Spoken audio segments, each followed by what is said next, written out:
함께 읽으신 말씀 사도행전 8장 26절부터 40절까지의 말씀을 통해서 주님 안에서 전도라고 하는 제목으로 말씀 예배를 함께 나누시겠습니다.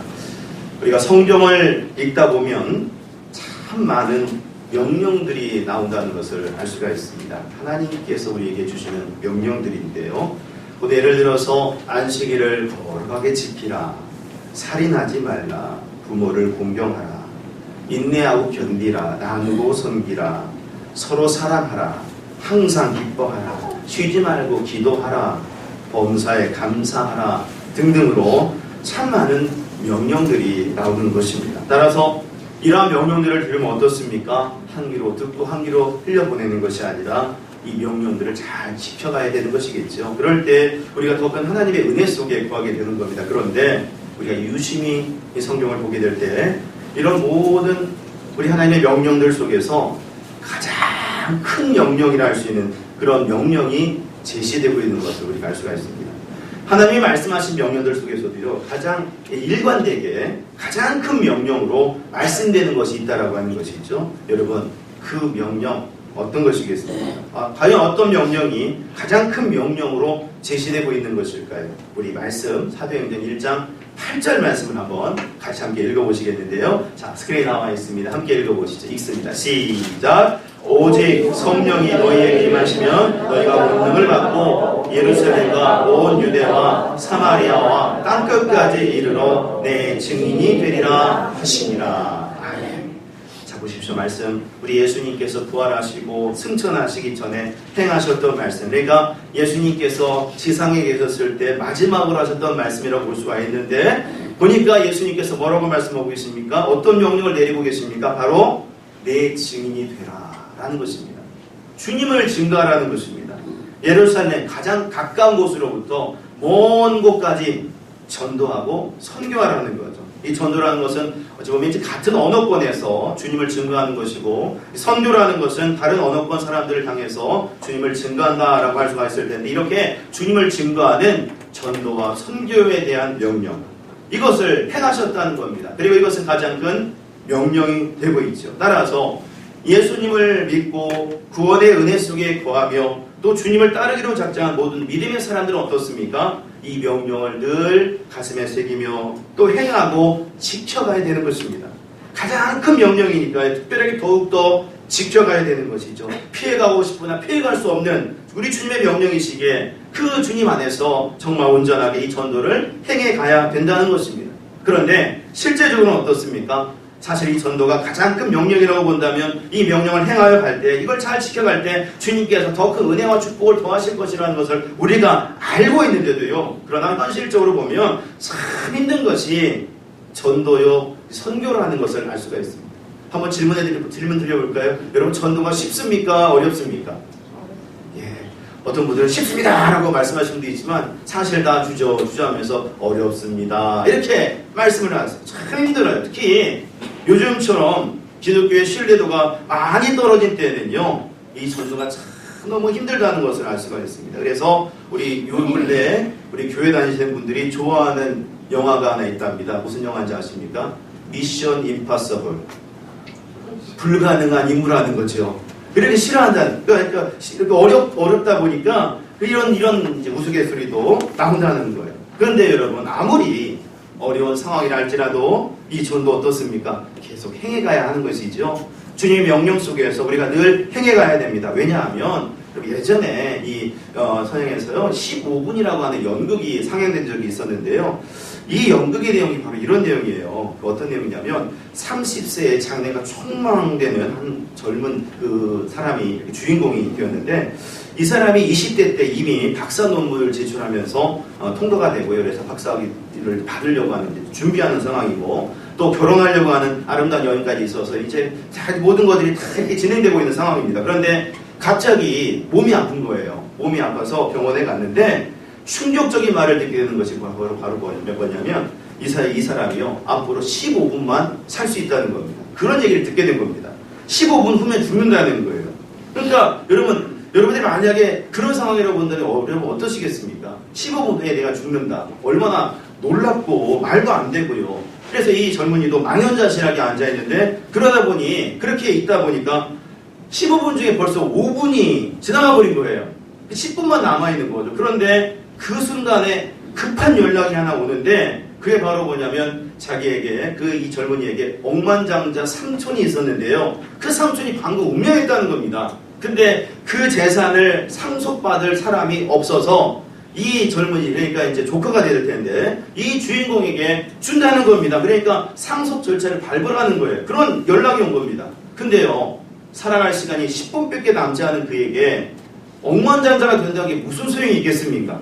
그래서 이 상황을 생각하면서 정말 안타까워하고 있는데 그러면서 2분이 또 지나가게 된 거죠. 그래서 이 사람에게는 8분밖에 남지 않은 상황이 되었고, 그런데 그 순간에 또 연락이 온 거예요. 무슨 연락이 온 거냐면 애타게 대답을 기다리던 그 애인에게서 연락이 왔는데 이 사람의 청혼을 받아들이겠다는 겁니다.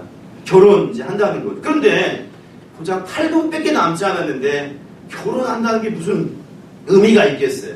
그러면서 그런 것들을 안타까우면서 이렇게 생각하는데 그러다 보니 시간이 가서 벌써 또 5분이 지나가고요. 그러다 보니까 이 사람에게는 3분밖에 남지가 않은 거죠. 그런데 또 하나의 연락이 오는데 그게 바로 이 사람에게 박사학위 논문이 통과되었다. 이제 박사가 되었다라고 하는 그런 연락이 온 겁니다. 그토록 받기를 원했던 것인데 그 연락이 왔으니 사실 얼마나 기뻐요. 그런데 어떠한 기쁨도 되지 못했다는 거죠. 왜 그러냐니까 이 젊은이에게는, 이 사람에게는 남은 시간이 얼마 남았습니까? 이제 고작 3분밖에 남지 않았거든요. 그래서 행복도 잠시 3분에 결국 죽고 말았다는 겁니다. 그래서 이 연극은 그 어떤 것보다도 이 생명의 중요성을 강조하고 있는데, 그런데 생각해보면 이 연극을 말씀드린 것이 바로 뭐냐면 15분밖에 살지 못하게 될 젊은이와 같이 정말 사실 생각해보면요, 시급한 영혼들이 너무 많다는 거예요. 내일 일을 전혀 모른 채 곧 멸망에 이르고 지옥 갈 영혼들이 너무나도 많다는 것입니다. 하나님의 은혜를 알지 못한 채 어둠 속에서 방황하는 영혼들이 너무나도 많다는 거죠. 그래서 이 사실을 생각하면 우리는 계속해서 증거하고 또 증거하며 가야 될 것이다. 어떤 분이 이 지옥이 얼마나 뜨거운 곳인가, 무서운 곳인가 라는 것들을 말하면서 이렇게 말하는 것을 들은 적이 있어요. 그건 어떻게 설명하느냐면 이 미국에서요, 나무가 제일 많은 지역의 나무들을 다 전부 다 쌓아놓고 미국에서 제일 석탄이 많이 나는 펜실베니아 그 석탄을 모두 끓여가지고 다 올려놓고요. 그리고 이 미국에서 석유가 제일 많이 나오는 오클라호마 쪽에 있는 석유들을 갖다가 다 모두 부은 다음에 불을 붙인다는 겁니다. 그럼 여러분 생각해 보십시오. 얼마나 뜨겁겠습니까? 그런데 그때 그것이 한창 뜨겁게 타고 있을 때 지옥 뜨거운 곳에 있던 사람을 꺼내가지고 그 부스에 넣는다면 그 사람은 이렇게 말한답니다. 너무 추워서 얼어 죽겠다라고 말한다는 것입니다.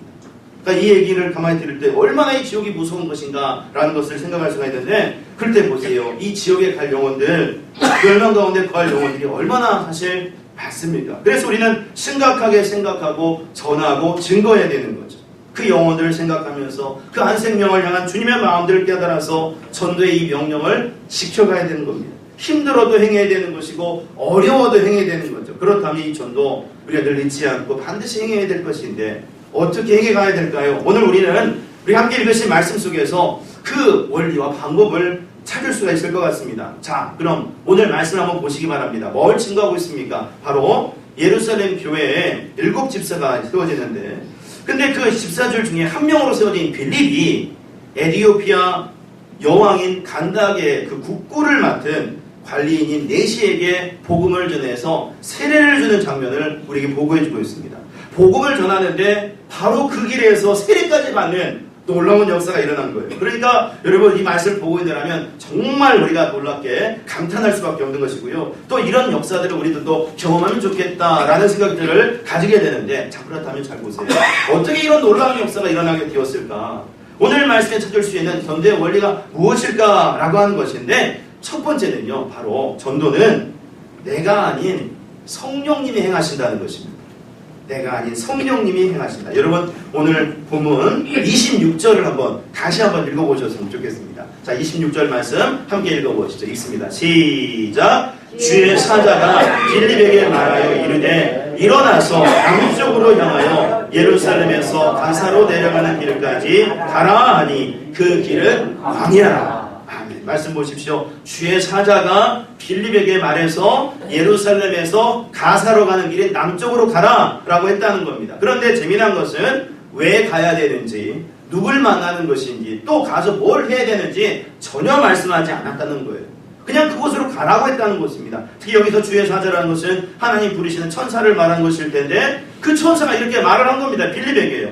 그래서 그 길을 따라가는데 보니까 어떤 행렬이 있는 거죠. 그 행렬은 바로 뭐냐면 에티오피아 내시가 예루살렘에 들렸다가 자기 고국으로 큐레를 타고 가는 그런 모습이었습니다. 또 가는 길에 보니까 이 내시는요 선지자 이사야의 글을 읽고 가고 있었다라고 그러는데 그 당시에 여러분 성경을 읽을 때는요 사람들이 크게 읽었다고 그래요. 소리를 크게 내서 읽었다고 그래요. 그러니까 이 내시는 누구라도 들을 수 있게 말씀을 크게 읽으면서 자기 고국으로 가고 있었던 것으로 보입니다. 그런데 이 상황에서 오늘 말씀은 여러분 29절을 보시면 또 이런 말씀이 있어요. 우리 함께 29절 말씀 읽어보겠습니다. 함께 읽죠. 시작. 성령이 빌립도로 이르시되 이 수레로 가까이 나아가라 하시거늘. 자, 말씀을 보십시오.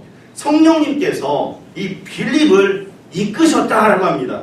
곧 그 수레에 가까이 가도록 이끄셨다라고 하는 거죠. 사실 여러분 지금 광야에서 분명히 내시가 혼자 가는 것도 아니고 수행하는 사람들 있었을 텐데 특히 무장한 사람들도 있었을 거예요. 그러니 광야라는 곳은 어떤 일이 벌어질지 모르지 않습니까? 도둑들도 있고 그러니까요. 그러니까 굉장히 이렇게 방비도 하고 그랬을 텐데 만약 거기에 그냥 쉽게 가게 된다면 도둑으로 오인받아서 해를 당할 수도 있는 거예요. 그런데 이 성령님께서 이 빌립에게 수레로 가까이 가라 라고 이렇게 이끄셨던 겁니다. 그런데 참 놀라운 것은 이 빌립이 그냥 순종하는 거예요.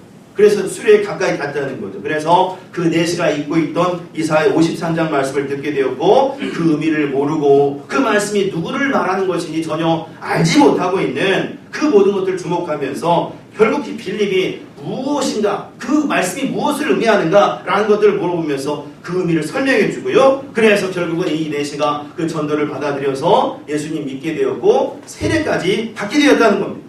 그럴 때 보십시오. 이 일, 이와 같은 이 모습들 참으로 놀라운 일이라고 볼 수가 있는데 그런데 잘 생각해보면 이것이 사람의 힘으로 된 것인가 라고 했었을 때 아니더라는 거예요. 성령님이 이렇게 이끌어 가셨다는 거죠. 한 사람이 구원받고 한 사람이 전도받는 것, 전도하게 되는 것 이런 모든 것들도 사람의 계획으로 되는 것이 아니라 보니까 이 전적으로 성령님께서 이끌어 가시는 모든 과정 속에서 이루어졌다는 겁니다. 그 모습을 우리가 기억해야 되는 거죠. 마찬가지예요. 지금도 그렇습니다. 여러분 사실 우리가 전도한다 그러면 쉽게 내가 하면 되지 라고 하는 생각들을 하기도 하고 그러는데요. 여러분 그렇지 않습니다. 전도는 정말 우리 성령님께서 행하시며 이끄시는 거예요. 곧 믿는 자를 전도자로 세워서 전도하게 만드시고 또 전도를 받는 사람도 복음을 진정으로 받아들일 상태가 되도록 만드셔서 결국 복음의 은혜 가운데 거하게 하시는 거 다 성령님께서 행하시는 거죠. 내가 행하는 것이 아니라는 겁니다. 그런데 이런 말을 듣고 있노라면 사실 이 상황 속에 이런 질문도 생길 수가 있어요. 그건 바로 뭐냐면 하나님께서 그냥 각권적으로 사람들로 하여금 다 그냥 예수님 다 믿게 만들어버리시면 되지. 그리고 굳이 이렇게 전도자들을 세워가지고 전도하게 하지 말고 어떤 심리적인 방법을 통해서 그냥 다 믿게 만들지 왜 이렇게 어렵게 하시나 라는 그런 생각을 가질 수도 있습니다. 그런데 여러분 우리 하나님은요 우리 인간을 지으실 때 하나님의 형상으로 지었다고 그럽니다. 이 얘기는 뭐냐면 우리를 로봇과 같이 만들었다 이런 말이 아니라요. 하나님 안에서 정말 특별하게 생각하고 판단하고 결정할 수 있는 그런 존재로 만드셨다는 거예요. 참으로 위대하게 만드셨다는 거죠. 우리에게 그런 자유가 있다는 겁니다. 그래서 하나님은요 우리가 억지로 그냥 끌려가서 이렇게 하는 것이 아니라 스스로 결정해서 하나님을 믿고 따르기를 바라시고 계세요. 그렇게 믿고 나아가길 바라십니다. 또 하나님께서는 그 전도하는 일들도 그냥 하나님께서 뭐 기적적인 어떤 일들도 행하여 갈 수도 있겠습니다만 그 방법을 택하지 않고요. 전도하는 것도 보면 사람을 세워서 그 입술을 통해서 증거하게 하시면서 그렇게 행하여 가시는 게 하나님의 방법인 거죠. 다만 그 과정 속에서 보니까 역사하시고 이끄시고 행하시는 분이 바로 우리 성령님이시라는 것이에요. 그래서 전도자들을 부르셔서 세우시고 전도를 받는 사람의 그 전도를 받게 하시는 겁니다. 그래서 우리는요 이 전도를 행할 적마다 어떻게 해야 되느냐 늘 성령님을 의지하면서 행하여 가야 되는 것입니다. 성령님의 인도함 속에서 모든 것을 감당해 가야 되는 거죠. 성령님께서 이끄시는 대로 나아가야 되는 겁니다. 그러면 그 이끄심 속에서 이 전도, 주님께서 행하시라 말씀하신 이 복음을 증거해 나가는 이 모든 일들을 또 담대하게 행할 수가 있는 것이고, 또 그 가운데서 아름다운 열매를 맺어가게 되는 것이죠. 여러분, 사랑하는 여러분, 전도하라 하시는 우리 주님의 명령을 따라서 우리 전도하며 나가는 우리 모두가 되길 원할 때, 정말 성령님의 인도를 받으며 나가는 중에 모든 것을 이루셔서 전도의 열매를 맺어 나가시고, 그 가운데 아름다운 주님의 역사를 경험하시는 우리 모두가 되시기를 주님의 이름으로 기원드립니다. 두 번째로, 오늘 말씀 안에서 우리가 발견할 수 있는 우리 전도의 원리가 있습니다. 그것은 바로 이 전도는 준비된 순종하는 사람이 행한다는 것입니다. 자, 우리 옆에 있는 분들 손잡아주면서 이렇게 할까요? 이렇게 인사하실까요? 우리 준비되어 순종하는 사람이 됩시다. 시작! 준비되어 순종하는 사람이 됩시다. 여러분, 오늘 말씀 우리가 보실 때 한 가지 진지하게 가질 수 있는 질문이 있습니다. 빌립이 지금 에디오피아 내시를 만나서 복음을 전하고 또 세례를 베푸는 이런 과정들을 우리가 보고 있지 않습니까? 그런데 자, 이 말씀을 가만히 보면서 우리가 질문할 수 있는 게 뭐냐면요, 왜 굳이 이 빌립이 행했느냐라는 거예요. 왜 그 사람이 했느냐라는 것입니다. 사실 그 당시 기라성 같은 사도들도 많고요, 은혜 받은 성도들도 참 많았습니다. 단적으로 7 집사 중에 스테반 집사는 순교를 당한 거지만 다른 사람들도 있잖아요. 근데 왜 굳이 이 빌립이 이 에디오피아 내시를 만나서 복음을 전하고 그 일들을 감당했을까? 물론 이 모든 것들도 우리 성령님께서 인도하셨다라는 것을 우리가 알게 됩니다. 그런데 잘 보시면 또 하나 중요하게 그 이유를 찾아볼 수 있는 것이 바로 이 빌립은요, 준비되고 순종하는 사람이었다는 거예요. 자, 보십시오. 이 빌립 7 집사 중에 하나였지요. 그리고 스데반이 죽고 난 다음에 박해가 나타나가지고 뿔뿔이 흩어지게 됩니다. 그런데 이 빌립이 어디로 가느냐? 사마리아 땅으로 가더라는 거예요. 다른 데가 아니라 사마리아를 먼저 가요. 그래서 거기서 복음을 전합니다. 다른 지역도 많지만 유독 사마리아로 갔다. 그리고 그 다음으로 성령님께서는 이 빌립을 광야로 인도하시는데, 거기서 누구를 만난 겁니까? 이방인인 에디오피아 내시, 이 사람을 만나게 된 거예요. 그래서 복음을 전하게 된 거죠. 그러니 여기서 뭘 알 수 있습니까? 아하, 이 빌립 왜 거기에 갔을까? 성령님께서 인도하셨을 것이다라는 것을 우선 상정해 놓고, 또 하나 생각해 볼 수 있는 것이, 이 사람은 사마리아 사람, 이 사마리아 사람은 유대인들이 어떻게 생각했습니까? 굉장히 심한 사람이었잖아요. 사마리아 사람들하고는 어울리지 말아야 되겠다 생각했잖아요. 그런데도 불구하고 거기로 갔다는 거예요. 그리고 에디오피아 내시, 사실 이 사람은 예루살렘에 왔다 간 사람이지만 이방인입니다. 이방인인데도 불구하고 다가갈 수 있는 사람이었다는 거죠.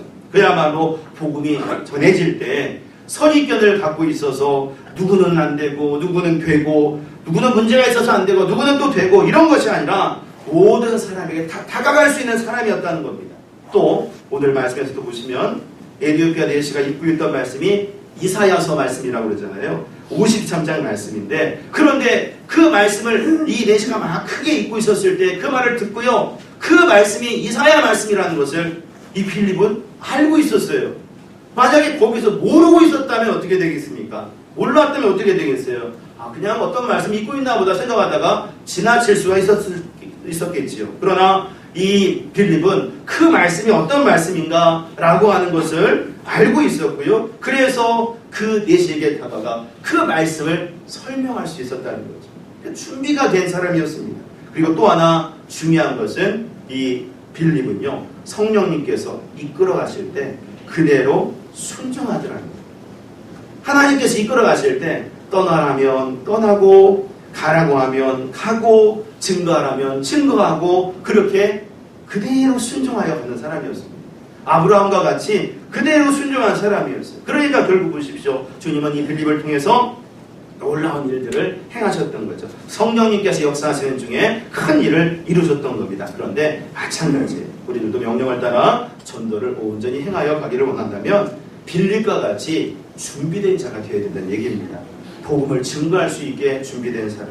늘 복음을 증거하기를 주저하지 않고 나아가는 사람이 되어야 되는 거예요. 또 그렇게 되도록 늘 기도하면서 또 배우면서 준비된 사람이 되어야 됩니다. 그래서 언제든지 행하라고 한다면 행하는 사람이 되어야 되는 거죠. 또 이 빌립과 같이 누군가에게 전화를 하셨을 때 내가 판단해서 결정하는 것이 아니라 주님께서 말씀하신 대로 그대로 나가서 증거할 수 있는 사람이 되어야 됩니다. 그럴 때 주님은 그 모든 것을 통해서 아름다운 열매를 맺게 하신다는 사실을 우리가 기억해 보면, 따라서 이 전도 여러분 우리가 행하여야 되는 그런 것이라고 본다면 잘 준비되어 순종해서 나아가시는 중에 그 모든 것을 이루어 가시고 정말 주님의 기쁨이 될 수 있는 우리 모두가 되시기를 기원드립니다. 그래서 주의 은혜 가운데 더욱더 많은 영혼들이 주의 이끄심 속에 나아오고 그 은혜 속에서 날마다 승리하며 나가시는 믿음의 삶이 되어지시기를 예수님의 이름으로 축원드립니다. 기도하겠습니다. 하나님 아버지, 오늘 저희들 주님 안에서 주님께서 말씀하신 귀한 명